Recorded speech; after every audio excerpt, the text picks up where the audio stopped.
মাগরিবের নামাজের পরে ছোট্ট একটি দোয়া 7 বার পাঠ করবেন। নবীজি বলেন 70টি বিপদ থেকে আল্লাহ পাক তাকে হেফাজত করবে এবং এই 70টি বিপদের মধ্যে সবচেয়ে ছোট্ট বিপদ হলো আল্লাহ পাক তাকে দারিদ্রতা থেকে মুক্তি দান করবেন। আপনি কল্পনা করতে পারেন 70টি বিপদের মধ্যে যদি ছোট্ট বিপদ হয় দারিদ্রতা, তাহলে বড় বড় বিপদ কি হতে পারে। আমি এই হাদিসটা পড়ে অবাক হয়েছি। নবীজি সাল্লাল্লাহু আলাইহি ওয়াসাল্লাম বলেন, তিরমিজি শরীফের 3601 নম্বর হাদিসের মধ্যে আল্লাহ রাসূল সাল্লাল্লাহু আলাইহি ওয়াসাল্লাম বর্ণনা করেন, নবীজি সাল্লাল্লাহু আলাইহি ওয়াসাল্লাম বলেন 70টি বিপদ থেকে আল্লাহ পাক তাকে হেফাজত করবে এবং সবচেয়ে ছোট্ট বিপদ হলো তাকে দারিদ্রতা। আমরা কিন্তু দারিদ্রতাকেই সবচেয়ে বড় বিপদ মনে করি, অথচ নবীজি বলতেন না, এই 70টি বিপদের মধ্যে যত বিপদ আছে সবচেয়ে ছোট্ট বিপদ হলো দারিদ্রতা। বাদ বাকি 69টি বিপদ কত বড় বড় হতে পারে একটু কল্পনা করেন আপনি। তার মানে আপনি যদি দোয়াটি নিয়মিত পাঠ করেন, আপনার যত বড় অসুস্থতা থাকুক না কেন আল্লাহ পাক আপনাকে পরিপূর্ণ শেফা দান করবে। আপনি যদি এই দোয়াটা পাঠ করেন, আপনি যত বড় বিপদের মধ্যে থাকেন না কেন, আপনার দেওয়ালে পিঠ থেকে গেছে কোনো সমস্যা নেই, আল্লাহ পাক এই কঠিন বিপদ থেকেও আপনাকে হেফাজত করবে। আপনি যত বড় দুশ্চিন্তার ডিপ্রেশনের মধ্যে থাকেন না কেন, এই দোয়াটি যদি আপনি নিয়মিত পাঠ করেন, আল্লাহ কঠিন কঠিন দুশ্চিন্তার ডিপ্রেশন থেকেও আল্লাহ পাক আপনাকে সম্পূর্ণ হেফাজত করবে। হাদিসটি হযরত আবু হুরায়রা রাদিয়াল্লাহু তাআলা আনহু বর্ণনা করেছেন। তিনি বলেন, নবীজি সাল্লাল্লাহু আলাইহি ওয়াসাল্লাম বলেন, তোমরা লা হাওলা ওয়ালা কুওয়াতা ইল্লা বিল্লাহ এটুকু সবচেয়ে বেশি বেশি পাঠ করো। কেন? এটা হলো জান্নাতের রত্ন ভান্ডার।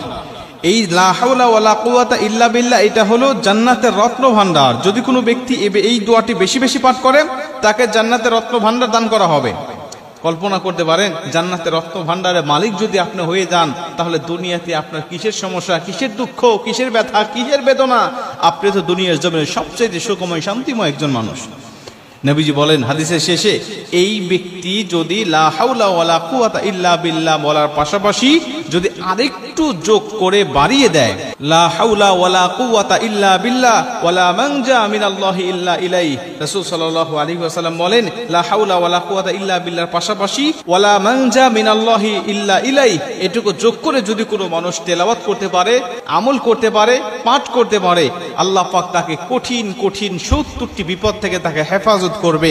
আল্লাহ পাক তাকে বালা মুসিবত থেকে, দুশ্চিন্তা থেকে, রিজিকের অভাব থেকে আমার আল্লাহ পাক তাকে সম্পূর্ণভাবে হেফাজত করবে। আপনি যত বড় সুস্থ হয়েছেন, ডাক্তারের কাছে ধর্ণা দিয়েছেন, কত চিকিৎসার জন্য আপনি হন্য হয়ে খুঁজতেছেন, কোনোভাবেই আপনার সুস্থতা মিলতেছে না, শেফা গ্রহণ করতে পারতেছেন না। আমি বলি, আপনি ফজরের নামাজের পরে, মাগরিবের নামাজের পরে অথবা 5 ওয়াক্ত নামাজের পরেই যখনই সুযোগ হবে, যখনই মনে হবে, তখনই আপনি এই দোয়াটা পাঠ করতে থাকেন।